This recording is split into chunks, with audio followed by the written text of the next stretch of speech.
Bonjour et bienvenue dans Algeria Tomorrow. Nous sommes à El Oued dans le Sahara algérien. Une région aride qui est devenue un véritable pôle agricole international. Cela a permis de créer des milliers d'emplois et de renforcer la sécurité alimentaire du pays. On va voir ça. Dans le cadre de sa stratégie agricole, l'Algérie est partie à la conquête du désert. Plusieurs centaines de milliers d'hectares de terre sont cultivés dans le Sahara algérien. En quelques décennies, ces dunes de sable ont laissé place à des parcelles maraîchères, ici des pommes de terre bio. Un second souffle pour cette région devenue l'une des principales productrices de primeurs du pays. C'est un moyen pour nous d'encourager l'activité économique et de développer l'agriculture dans la région d'El Oued. Notre ambition est d'exporter notre production vers l'étranger.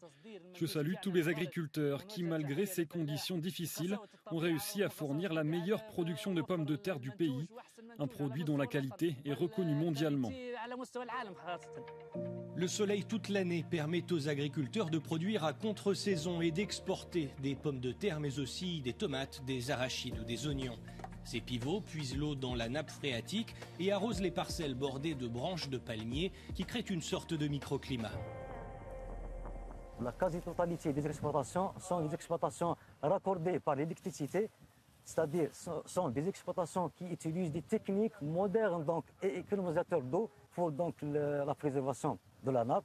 On n'utilise pas beaucoup de pesticides et j'insiste sur cette phrase-là, c'est une agriculture durable. L'agriculture est ancestrale à El Oued, surnommée la ville aux 1000 coupoles, qui coiffe les maisons de cette région. Ici, la technique traditionnelle est celle du hôte, protégée par l'UNESCO. Les palmiers sont plantés juste au-dessus de la nappe phréatique, dans des cavités creusées entre les dunes.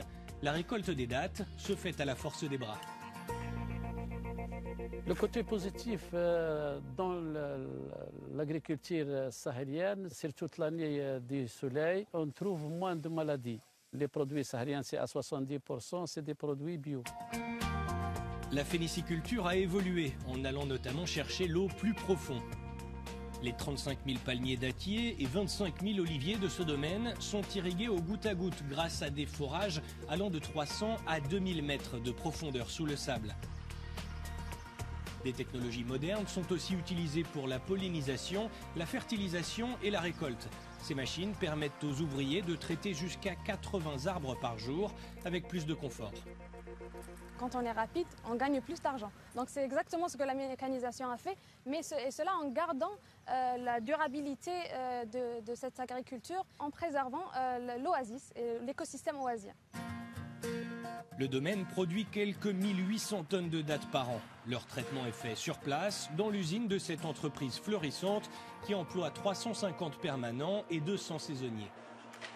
Comme vous le voyez, on a une gamme très variée de produits. La date fraîche, la date dénoyautée, la date branchée, la pâte de date. Et on exporte vers plusieurs pays du monde, dans les 4 continents, l'Europe, l'Asie, l'Amérique et l'Afrique. Pour sa sécurité alimentaire, l'Algérie s'appuie aussi sur de larges cultures verdoyantes plus au nord. Le pays qui, d'après l'ONU, compte le plus faible taux de malnutrition d'Afrique, veut aller plus loin et attirer des investisseurs étrangers. Par exemple, pour éviter de devoir importer la moitié du blé consommé dans le pays. La politique actuelle, c'est la politique de défi, de pouvoir produire plus dans la productivité et aussi diminuer les importations et développer des partenariats. Au fil des réformes, la filière continue de se structurer, tandis que des jeunes entreprises développent des solutions d'agriculture intelligente et cherchent elles aussi des partenaires.